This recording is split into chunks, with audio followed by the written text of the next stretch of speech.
রমজানের মাস বড় বরকতের মাস, এটা 3 ভাগে ভাগ করা। রহমতের 10 দিন, মাগফিরাতের 10 দিন, নাজাতের 10 দিন। এই বরকতের মাস আল্লাহ কেন দিয়েছেন? তাকওয়া অর্জন করার জন্য। তাকওয়া মানে আল্লাহর ভয়। আল্লাহর ভয় মানে কি? বলে আল্লাহর ভয়টা যার অন্তরে থাকবে ওই বান্দার নাম হবে মুত্তাকি। মুত্তাকিনদের জন্য বিনা হিসাবে জান্নাত। আল্লাহর ভয় যার অন্তরে থাকবে ওই বান্দা গুনাহ কখনো করবে না।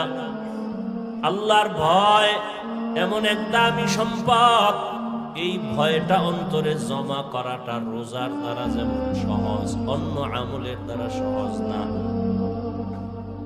যেমন রোজাদারকে দেখবেন সারাটা দিন রোজা রাখে, ক্লান্ত, ইফতারির আর আধা ঘন্টা সময় বাকি, তখন এমন ক্ষুধা লাগে পেটের ভেতরে, সামনে পানি তাই পাইলেই মনে হয় এক টানে 3 লিটার থাকবে না।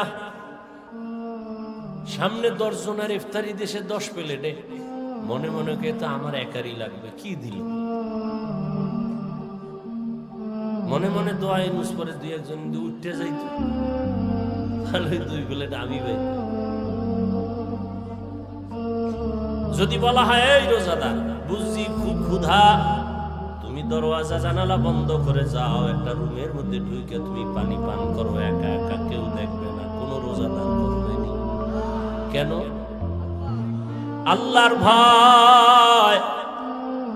পানির মধ্যে ডুব দিয়ে গোসল করবে, কিন্তু 1 ঢোক পানিও পান করবে না, এটাই আল্লাহর ভয়। সামনে খানাও রেডি, পেটেও ক্ষুধা, খায় না। খানাটা তো আর হারাম না, এই মুহূর্তে খায় না কেন? আল্লাহর ভয়। এই সাধনাটা বাকি 11 মাস রাখো। রোজার মাসে যেমন সাধনা করছো, ক্ষুধাও আছে, খানাও আছে, খাও না কেন? আল্লাহর আইনে জায়েজ নাই, ঠিক 11 মাস এই আইনটা জারি রাখো। ক্ষুধাও আছে, খানাও আছে, পাইলেই খাইও না, আগে হিসাব করো আল্লাহর আইনে খানাটা হালাল না হারাম। 11 মাস এই সবক যদি আদায় করে তাহলে কেউ হারাম খাইতে পারে না। আর হারাম খাইলে এর শাস্তি কিয়ামতে হবে না, হবে দুনিয়াতেই। কিডনির উপরে আঘাত, লিভার নষ্ট। আর এই হারাম খানাটা আবার অনেক বাবা অবুঝ শিশু সন্তানেরও খাওয়ায়, হারাম টাকা কামাই করে। সন্তানের রক্ত পিওর, স্ত্রীর রক্ত পিওর, কোনো ভেজাল নাই। ও স্বামী নামের কুলাঙ্গার, তুমি হারাম টাকা কামাই করে ঘরের স্ত্রীর রক্ত কেন নাপাক করো বলো? ও বাপ নামের কলঙ্ক, তুমি হারাম টাকা কামাই করে তোমার অবুঝ সন্তানের রক্ত পবিত্র কেন নাপাক করো হারাম খাওয়াইয়া?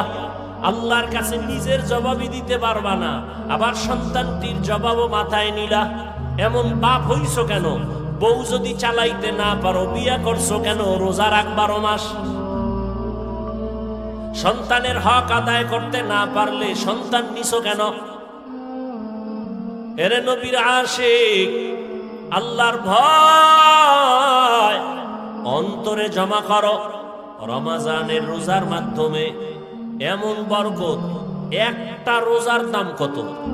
হাদিসে পাকে রহমতের নবী বলেন 1 রোজার দাম কয়েকটা জন্মগত কাক। কি চিনেন তো? একটা কাক জন্মগত, কাকের হায়াত অনেক বেশি। কাকের হায়াত কি? অনেক বেশি। একটা কাক জন্ম থেকে উঠেই ডানা মেলে যখন উঠতে শুরু করে খোলা আকাশে, ও যদি উঠতে উঠতে উঠতে উঠতে সামন দিকে যাইতে যাইতে যাইতে যাইতে বুড়া হইয়া যায়। কাকের হায়াত অনেক বেশি। বলে কত? কিতাবে আসছে 1000 বছর কমপক্ষে। তাহলে একটা কাক যদি জন্ম থেকে 1000 বছর খালি উড়ে, কত দূর যাবে? ক্যালকুলেটরে ধরবে? কম্পিউটারে আসবে? নবীজি বলেন একটা কাক জন্ম থেকে উঠতে উঠতে বুড়া হইতে হইতে কত দূর গেল? একটা রোজাদার এক রোজার বরকতে জাহান্নামের আগুন থেকে তত দূরে সরে যাবে।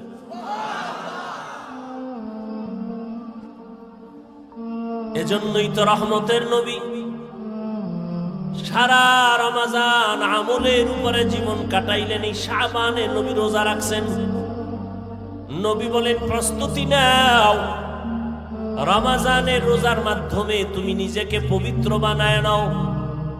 কয়দিন রোজার হালাতে রে বাবা তুমি কষ্ট মনে করো, অথচ তোমার মতো কত আল্লাহর বান্দারা রড ফ্যাক্টরিতে কাজ করে রোজা ছাড়ে না, সিমেন্ট ফ্যাক্টরিতে কষ্টের কাজ করে রোজা ভাঙে না, রাস্তায় গাড়ি চালায় রিক্সা চালায় কষ্ট করে রোজা ভাঙে না, এমন নাই?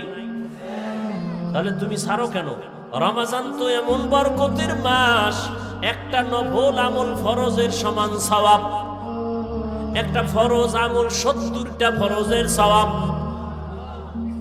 তাহলে এই মাস আগামী বছর পাবেন, গ্যারান্টি আছে? এত মজার এত দামি মাস, এই বরকতের মাস, রোজাদার একটা রোজার ফজিলত যদি এমন হয় তো 30টা রোজা রাখলে কত ফজিলত। আল্লাহ বলেন রোজাদার তোমার পুরস্কার কেমন? বলে আমি আল্লাহ তোমার হয়ে যাব, আর কোনো পুরস্কার নাই। পুরস্কার কি? আমি আল্লাহ নিজে তোমার হয়ে যাব। কোন রোজাদার? আবার রোজাদারের মধ্যেও কিছু ভেজাল আছে, রোজা রাখে ঠিক কিন্তু তারাবির নামাজ পড়ে না। আবার অনেকে পড়ে ঠিক, প্রতিদিন পড়ে না। আবার অনেকে পড়ে কিছুদিন, তাও পুরা 20 রাকাত পড়ে না। ও 8 রাকাতওয়ালা বাবারা, যদি আপনি মনে করেন 8 রাকাতের উপরে তারাবি পড়বেন না, আগামী রমজান পাওয়ার গ্যারান্টি নাই। এখনই তো বলে ফেললাম একটা নফলের মূল্য ফরজের সমান। আপনি যদি মনে করেন 8 রাকাতের বেশি তারাবি পড়বেন না, তাহলে আপনি বাকি 12 রাকাত পড়েন, অন্তত তারাবি না মনে করলেও নফল হিসাবে পড়ে নেন। নফল হিসাবে বাকি 12 রাকাত পড়েন। কেন ছাড়বেন? আল্লাহর জন্য করবেন। এত সুযোগ পাইয়াও যদি ছেড়ে দেন, আল্লাহর কাছে কি নিয়ে দাঁড়াবেন? রমজান এমন বরকতের মাস, রহমতের নবী একদিনে 1 খতম, 3 দিনে 1 খতম কোরআন পড়েছেন। এই রমজানুল মুবারক দুনিয়ার লাইনেও মানুষ লাভবান হয়, আখিরাতের লাইনেও লাভবান হয়। এই রমজানের মধ্যে কয়েকটা আমল বেশি বেশি করবেন। তো তারাবি আছে, রোজা আছে, আর একটা আমল হলো কোরআনের তেলাওয়াত। যারা পারেন না বইলে আল্লাহর কাছে কি কইবেন? আমগোদারে না জবাব দিলেন পারি না। পৃথিবীতে যত ভাষা আছে আরবি ভাষার মতো সহজ কোনো ভাষা নাই। কোরআন শিখতে 20 ঘন্টা টাইম লাগে। কয় ঘন্টা? তাহলে আপনি প্রথম রমজানে যদি সময় দেওয়া শুরু করেন প্রতিদিন 1 ঘন্টা, তারাবির পরে অথবা সাহারি খাইয়া ফজর করে 20 রোজায় আপনি কোরআন ধরে ফেলবেন। এত সুন্দর কোরআন, এই বয়ান শুনতেছেন কোরআনের এত ভালো যদি লাগে, সে কোরআনটা পড়েন না কেন? ছেলেকে পড়ান না কেন? মেয়েকে কোরআন শিখান না কেন? মাকে কোরআন পড়ান না কেন? ইয়া আইয়ুহাল্লাযীনা আমানুত্তাকুল্লাহ, আল্লাহর ভয় অন্তরে জমা করো। এখন ভয়টা কি? আমি যদি সবাইকে জিজ্ঞাসা করি কারা কারা আল্লাহকে ভয় করেন, জিজ্ঞাসা করা মাত্রই সবাই হাত উঠাবে না?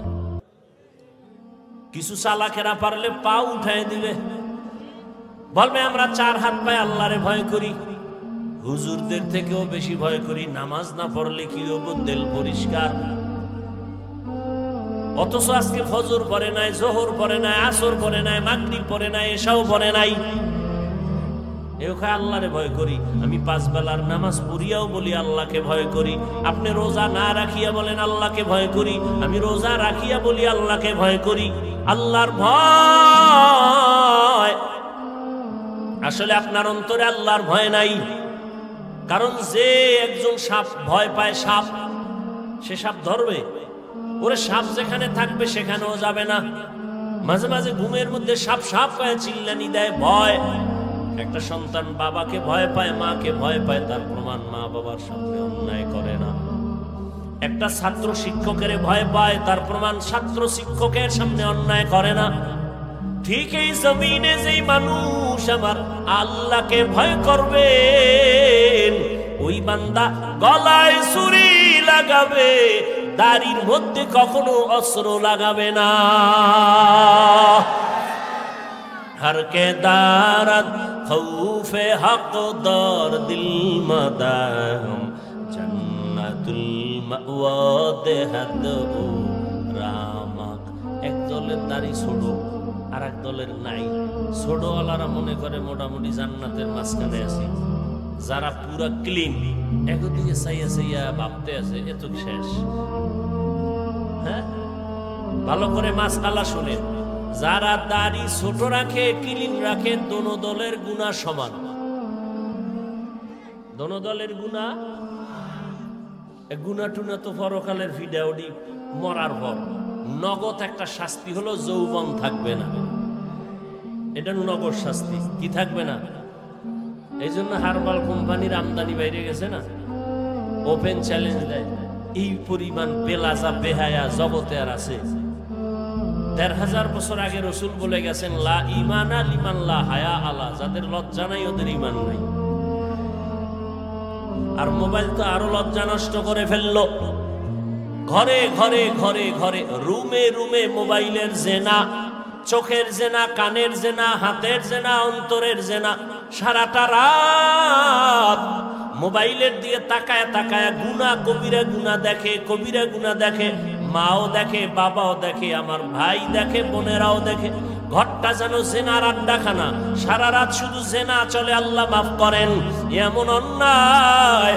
ও যুবক, ৪০ বছর পর্যন্ত তোমার চেহারাটা উজ্জ্বল থাকবে, নষ্ট হবে না। কিন্তু কি দুঃখ, আজ তোমার চেহারা দিয়ে তাকাইলে কেন মায়া লাগে না? কেন চেহারায় নূর নাই? মোবাইলের গুনার কারণে চেহারা নষ্ট হয়ে গেছে। আর কুলাঙ্গার কিছু বাপ আছে, সাহারি খাওয়ার সময় মা ডাকে, বাবা ওঠ, তুই একটা রোজা রাখ।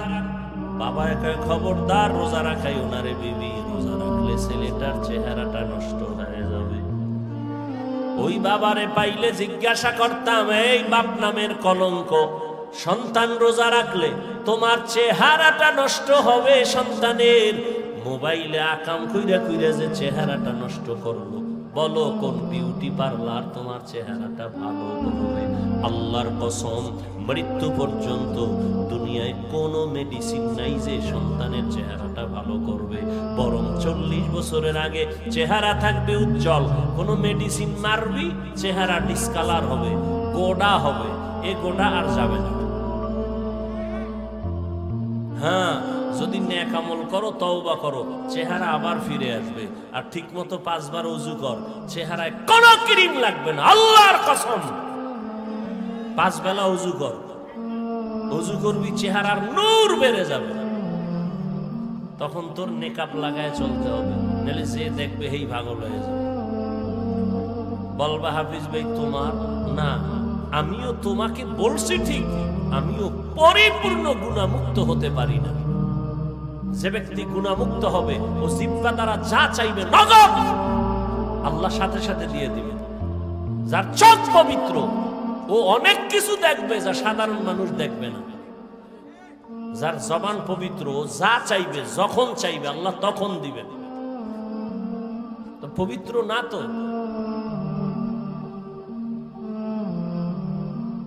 ভাইরা আমার, আল্লাহ গুনার কারণে চেহারা নষ্ট হয়, নেক আমলের কারণে চেহারা সুন্দর হয়, ভালো হয়। এরে আল্লাহর গোলাম, এই জন্য আল্লাহ বলেন আমার ভয় অন্তরে জমা করো। আল্লাহর ভয় যদি থাকে, ওই বান্দা মরিয়াও গেলে গুনার কাছেও যাবে না। এরে আল্লাহর বান্দা, ও আমার যুবক, আমি তোমাকে এতক্ষণ বয়ান যা করতেছি একবারও কিন্তু বলি নাই তুমি আমার মতো টুপি লাগাও। আমি একবারও বলি না আমি কওমি মাদ্রাসায় লেখাপড়া করেছি, তোমরাও মাদ্রাসায় যাও। আমি দাওয়াত ও তাবলীগের লাইনের সন্তান, কিন্তু একবারও বলি না তুমি তাবলীগে যাও। আমি কওমি মাদ্রাসার সন্তান, আমি পীরের মুরিদ। আমি কির মুরিদ? খালি মুরিদ না, লাখে একটা মুরিদ আমি। কেমন মুরিদ যে পীর মুরিদির বিরুদ্ধে যারা, তাদের বিরুদ্ধে আমি যুদ্ধ ঘোষণা দিছি। কেমন যুদ্ধ?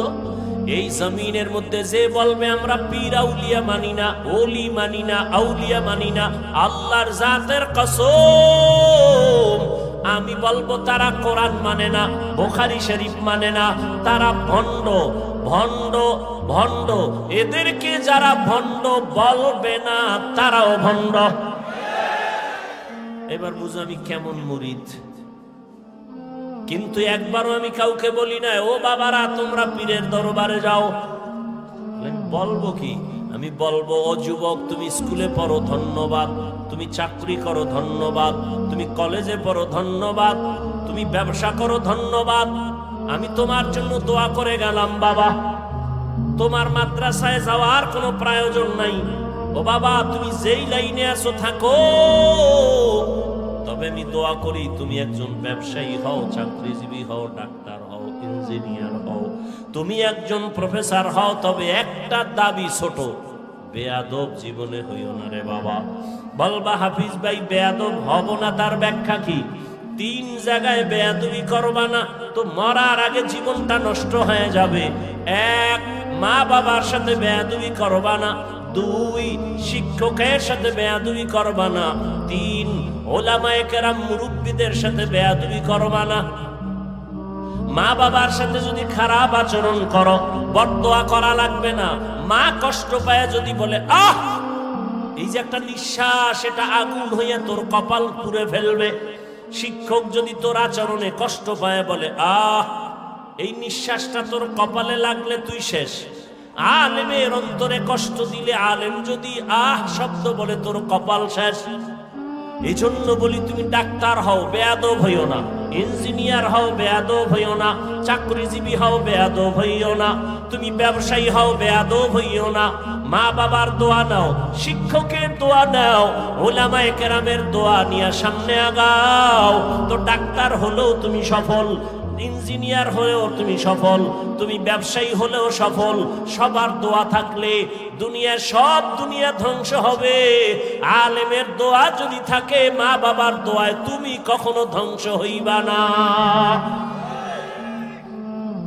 ওই মা বাবার দোয়া নিয়া রহমতের নবীর আদর্শ মেনে জীবনটা চালাও। মা বাবার দোয়া নাও। এবার বাস্তবে একটু তাকায় দেখো তো, আমি যে কথাগুলো বললাম এই কথার মানদণ্ডে কেউ চলেনি। তোমার লাইনে তাকাও, জীবনে মাদ্রাসায় পড়ে নাই, জীবনে কোনোদিন মাদ্রাসায় যায় নাই, আলিফ বা তাও শিখে নাই। তোমার মতো জেনারেল লাইনের যুবক 5 বেলার নামাজ পড়ে, স্কুলে পড়ে, কলেজে পড়ে, নামাজ ছাড়ে না। সত্য কথাটা স্বীকার করো, আসেনি? আর কি অস শুনবা? এই অসটাই তোমার জীবনের আসল। নিজেরে বুঝাও। তোমার মতো যুবক স্কুল কলেজে পড়িয়াও যদি নামাজ পড়ে, বলো তুমি কেন পারো না রে বাবা? তোমার মতো যুবক তাকায় দেখো, ব্যবসা করে, চাকরি করে, র্যাব, আর্মি, পুলিশ, বিডিআর, 5 বেলার নামাজি আছে। তোমার বিবেকের কাছে প্রশ্ন, বলো তুমি কেন পারো না রে বাবা? তোমার মতো যুবক ডাক্তার, প্রফেসর, ইঞ্জিনিয়ার, 5 বেলার নামাজি, অভাব নাই, রাস্তায় গাড়ি চালায়, 5 ওয়াক্ত নামাজ পড়ে নাই। বলো তুমি কেন পারবা না রে বাবা? তোমার মতো যুবক শ্রমিকের কাজ করে, নদীর মধ্যে মাছ ধরে, নামাজ ছাড়ে না। বলো তুমি কেন পারবা না? এরে পর্দার আড়ালের আম্মা জান, আল্লাহ আপনাকে অনেক সম্মান দান করেছেন, রহমতের নবী সম্মানিত করেছেন। এত সম্মান আল্লাহ ইসলামের দ্বারা, নবীর মাধ্যমে আল্লাহ এত সম্মান মাদেরকে দান করেছেন। দুনিয়ার কেউ দিতে পারে নাই, বরং দুনিয়াতে যারা দিব দিব বলে চাপাবাজি করে ওরা সব নারীর বড় দুশমন।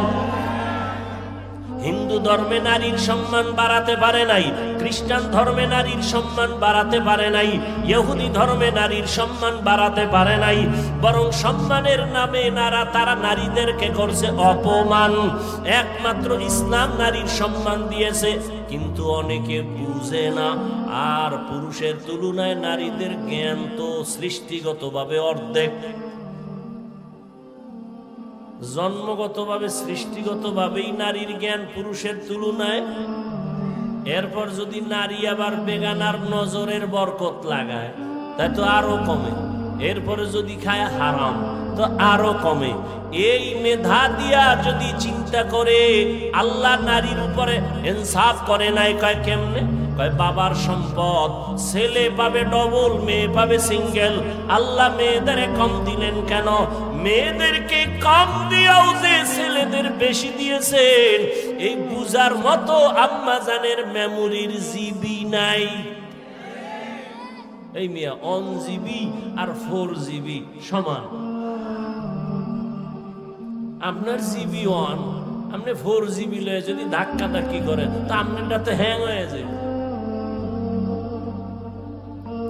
আরে আম্মা জান, আপনাকে অর্ধেক দিয়াও ছেলের থেকে বেশি দিছে, এটা বুঝার মতো মেধা বুঝি আল্লাহ আপনাকে দেন নাই রে মা।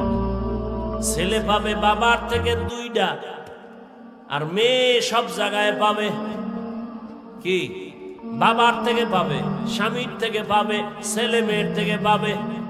এরপরে যদি কয় বাপ নাই, ছেলে নাই, মেয়ে নাই, কিচ্ছু নাই, আমি একা।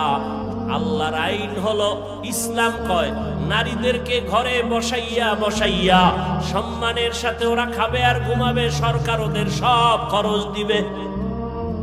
নারীদের কষ্ট দেওয়া যাবে না। কত সম্মান ইসলাম দিয়েছে, কিন্তু কুলাঙ্গারেরা ভুল মেসেজ দিয়া নারীদেরকে বেপরদায় নামাচ্ছে। পরিণামে নারীরা হচ্ছে আরো অপমান। আল্লাহ হেদায়াত দান করেন। এরে আম্মা জানেরা, এত সম্মান আল্লাহ আপনাদের দান করেছেন। এ দুনিয়া আপনারা যদিও নবী না, তবে সব নবীদের মায়ের মতো মা, সাহাবাদের মা। আপনারা আলেম হাফেজে কোরআনের মায়ের মতো বড় দামি মা। এরে আম্মা জান, আপনারা তো খাদিজা রাদিয়াল্লাহু আনহার মতো নারী, ফাতেমা রাদিয়াল্লাহু আনহার মতো নারী, আয়েশা রাদিয়াল্লাহু আনহার মতো নারী, ইসমাইল নবীর মা হাজেরা আলাইহিস সালামের মতো দামি নারী। আপনারা তো ঈসা নবীর মা মারিয়াম আলাইহিস সালামের মতো দামি নারী। এই দুনিয়াতে আল্লাহর এক বড় দুশমন ছিল ফেরাউন। নাম শুনছেন? বলেন তার স্ত্রীর নাম কি? আসিয়া। এত বড় বেঈমানের ঘরে থাইকা আমার আল্লাহর এত পেয়ারা রহমতের নবী বলেন, কিয়ামতের দিন আমি মুহাম্মদের সাথে আসিয়ার সাথে বিয়া হবে জান্নাতে। এরে আম্মা জানেরা, এত বড় বেঈমান ফেরাউনের ঘরে থাইকা আম্মা জান আসিয়া যদি এত দামি হতে পারে, ফেরাউনের টাকার অভাব নাই, ক্ষমতার অভাব নাই, মিশরে দাবি করে আমি বড় খোদা, কিন্তু তার ঘরে থাকিয়া আসিয়া আমার আল্লাহকে এত আপন করে নিলেন। আসিয়া এত কষ্ট ফেরাউন দিয়েছে, ধৈর্য ধারণ করে আল্লাহকে ভুলে নাই। ইন্তেকালের সময় ফেরাউন ওই আসিয়াকে ফাঁসির মঞ্চে নিয়ে গেছে। আসিয়া কাঁদতেছে, হঠাৎ করে আবার হাসতেছে। ফেরাউন কয়, কান্না বন্ধ করে হাসো কেন রে আসিয়া? কয় রে ফেরাউন, আমি তাকাইয়ে দেখি আল্লাহ পাক লক্ষ লক্ষ ফেরেশতা পাঠাইছে আমাকে স্বাগতম দিয়া জান্নাতে নেওয়ার জন্য। এবং আল্লাহ যেই জান্নাত আমি আসিয়াকে দিবেন, ওই জান্নাতের ছবি আমি এখন দেখতেছি তাকাইয়া। এত বড় বেঈমানের ঘরে থাকিয়া এই আসিয়া যদি আল্লাহর পেয়ারা হয়ে যেতে পারেন, এরে পর্দার আড়ালের আম্মা জান, এই দুনিয়াতে যত ভালো ভালো সন্তান আসছে আম্মা জান আপনাদের আদর্শের কারণে, দুনিয়ায় সব ভালো সন্তান মায়েদের অবদানের কারণে। ছোট একটা ঘটনা বলবো, মদিনাতুল মুনাওয়ারা থেকে আল্লাহর পেয়ারা এক গোলাম ভারতের জমিনে আসছেন কালেমার দাওয়াত দেওয়ার জন্য, যার নাম আপনারা জানেন, খাজা মুঈনুদ্দিন চিশতি আজমিরি রহমাতুল্লাহ আলাইহি। মদিনাতুল মুনাওয়ারা থেকে ভারতে ঘুরে ঘুরে ঘুরে ঘুরে কালেমার দাওয়াত দেয়। দিতে দিতে তার হাতে লক্ষ লক্ষ লক্ষ বিধর্মী কালেমা পড়ে মুসলমান হয়ে গেল। বলে কত লক্ষ? কেউ বলে 90 লক্ষ, কেউ বলে আরো বেশি। খাজা মুঈনুদ্দিন খুব খুশি। আম্মাজানের সামনে একদিন আনন্দিত হয়ে গেলেন। আম্মাজান বলে, মুঈনুদ্দিন এত আনন্দ কেন রে বাবা বলো? মুঈনুদ্দিন বলে, আম্মাজান খুশির খবর, ভারতের ভেতরে লক্ষ লক্ষ বিধর্মী আমি মুঈনুদ্দিনের হাতে কালেমা পড়েছে। আম্মাজান বলে, এই মুঈনুদ্দিন, এটা তোমার বাহাদুরি না, আমি মায়ের অবদান। কার অবদান? খাজা মুঈনুদ্দিন বলে, মা তোমার কি অবদান একটু বলো। আম্মাজান বলে, ও মুঈনুদ্দিন, তুই আমার গর্বে যখন আসছ, আল্লাহর কসম, তুই আমার গর্বে আসা পরে আমি এক রাতও ঘুমাইতাম না। আমি গভীর রাতে সিজদায় পড়ে আল্লাহর আদালতে কান্না করতাম আর বলতাম, হে মালিক, আমার গর্বের সন্তানটাকে তুমি ওলি হিসাবে কবুল করে নাও। আমি এভাবে কান্না করে করে যখন তুই দুনিয়াতে আসছো, এই মুঈনুদ্দিন, আমি মা তোকে যতদিন আমি দুধ পান করাইছি, আল্লাহর কসম, আমি যতদিন তোকে দুধ পান করাইছি, আমি মা এক ফোঁটা দুধও বিনা অজুতে তোর মুখে দেই নাই। এমন মা সারা দুনিয়ায় পাওয়া বড় কঠিন, বাংলাদেশ বাদ দেন। এমন মা, যেই মা বিনা উজুতে বাচ্চাকে দুধ দেয় না, এমন বাচ্চা তো জগৎ শ্রেষ্ঠ আল্লাহর ওলি হবে। কিন্তু খাজা মুঈনুদ্দিনের ভক্তদের উপায় কি? এরা যে বয়ে বয়ে খালি গাঞ্জাই খায়। একটার চেহারার মধ্যে মদিনার কোনো নিদর্শন নেই। এরা সব মুঈনুদ্দিনের ভণ্ড ভক্ত, আমরা আসল ভক্ত। খাজা মুঈনুদ্দিনের মা কত ধন্য মা। খাজা মুঈনুদ্দিন চিশতি আজমিরি 5 ওয়াক্ত নামাজ পড়েন নাই। সন্দেহ?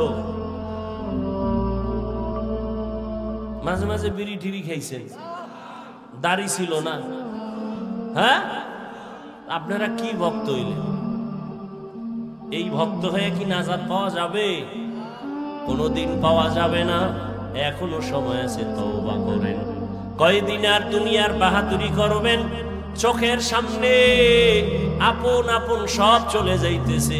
বিশেষ করে আমার যুবক, ইদানিং কালে যুবকের মরণের লাশ আর লাশ, করোনায় যুবকের লাশ, ছাত্র জনতার আন্দোলনে যুবকের লাশ, ডেঙ্গুর মহামারীতে যুবকের লাশ, ঘুমের বিছানায় যুবকের লাশ, গাড়ির নিচে পানির মধ্যে যুবকের লাশ।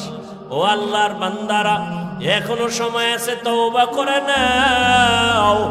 ও পর্দার আড়ালের আম্মা জান, আপনার মতো কত মা এখনো আছে বেপর্দায় চলে না, নামাজ ছাড়ে না, মোবাইলে সময় নষ্ট করে না, স্বামীর মাল খেয়ানত করে না। আপনারা কেন পারেন না? একটা সন্তানকে আদর্শ সন্তান বানাবেন, একটা সন্তানকে আদর্শ ডাক্তার বানাবেন, আদর্শবান চাকরিজীবী বানাবেন, আদর্শবান একজন ব্যবসায়ী বানাবেন। সন্তান ডাক্তার হইয়াও আপনার জন্য দোয়া করতে ভুলবে না। এরে আম্মা জান, ও বোনেরা, আপনার মতো কত মা বোন এখনো পর্দা করে নামাজ পড়ে, আল্লাহর ভয় অন্তরে জমা করিয়া রমাজান সামনে তওবা করে ফেলেন।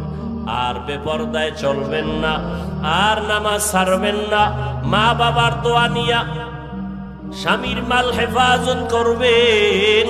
স্বামীর মাল এটা আপনারই মাল, স্বামীর মনে করে খেয়ানত করবেন না। মোবাইলে সময় নষ্ট করবেন না। অবৃদ্ধ বাবাজিরা, আপনার মতো কত বুড়ারা মসজিদে গিয়া নামাজ আদায় করে, বলেন আপনি কেন পারেন না? ও আমার কলিজার যুবক, এখনো সময় আছে, তওবা করো, অন্তরকে বুঝাও। মনে জীবনে কত মন গড়া ভাবে চলছো, মনের চাহিদা মিটাইয়া গুনাহ করেছো। মনে চাইছে নামাজ পড়বা না, পড়ো নাই। মনে চেয়েছে পার্কে যাবা, দৌড়ায় গেছো। মনে চাইছে দাড়ি কাটবা, কেটে ফেলেছো। এখন আল্লাহর ভয় নিয়ে তওবা করো। মনে মনে আল্লাহকে বলো, হে আল্লাহ, জীবনে তো গুনাহ কম করি নাই, আজকে থেকে তওবা করে নিলাম, আর নামাজ ছাড়বো না, বেপরদায় চলবো না, মা বাবার সাথে বেয়াদবি করবো না, শিক্ষকের দোয়া নিয়া, উলামায়ে কেরামের পরামর্শ নিয়া, নবীজির আদর্শ মেনে চলবো। আল্লাহর কাছে যদি খাঁটি মনে তওবা করতে পারো, আল্লাহ তোমার জীবনের গুনাহ মুহূর্তে মাফ করে দিবে। মনের শুধু বুঝাইও রে মন, তোমার মতো যুবক যদি জেনারেল লাইনে থাকিয়া চাকরি করে, ব্যবসা করে, লেখাপড়া করে, নামাজ পড়ে, তুমি কেন পারবা না? আল্লাহর কাছে তওবা করে নেও। ও বাবা, তোমরা কি মনে মনে ভাবছো আমরা সব পাগল হয়ে গেছি? না না, এরে দুনিয়ায় সবাই পাগল হইয়া সব দুনিয়াতে মরার আগেই ধ্বংস হয়ে যায়। আর আমরা নবীর আদর্শে নামাজ পড়ি, পর্দা করি, কেউ আমরা পাগল হই নাই। আল্লাহর কোরআন সত্য, নবীর কথা সত্য। গুনাহ নিয়ে কবরে গেলে জাহান্নামের আগুনে জ্বলতে হবে, তাও সত্য। এখনো সময় আছে, তওবা করে নেও। অন্তর যদি তৈরি হয়ে থাকে, মার গুনাহ করবা না, নামাজ ছাড়বা না, বেপরদায় চলবা না, দাড়ি কাটবা না, মা বাবার দোয়া নিয়া, শিক্ষকের দোয়া নিয়া, উলামায়ে কেরামের পরামর্শ নিয়া, নবীর আদর্শ নিয়া চলবা। তওবা করার মতো যদি কারো অন্তর তৈরি হয়, মুনাফিকি যদি না থাকে, খাঁটি তওবার নিয়ত যাদের আছে, দুটো হাত আমার আল্লাহকে দেখাইয়া দাও। আয় আল্লাহ, হাতগুলো কবুল করে নেন, তওবা কবুল করে নেন। তওবার উপরে মজবুত হইয়া আমাদের সবাইকে গুনাহ মুক্ত হয়ে চলার তৌফিক দান করেন, আমিন। আলহামদুলিল্লাহি রাব্বিল আলামিন, ওয়াসসালাতু ওয়াসসালামু আলা সাইয়্যিদিল আমবিয়াই ওয়াল মুরসালিন ওয়া আলা আলিহি ওয়া আসহাবিহি আজমাইন। ইয়া আরহামার রাহিমিন, ইয়া আরহামার রাহিমিন, ইয়া আরহামার রাহিমিন। রব্বিরহামহুমা কামা রাব্বায়ানি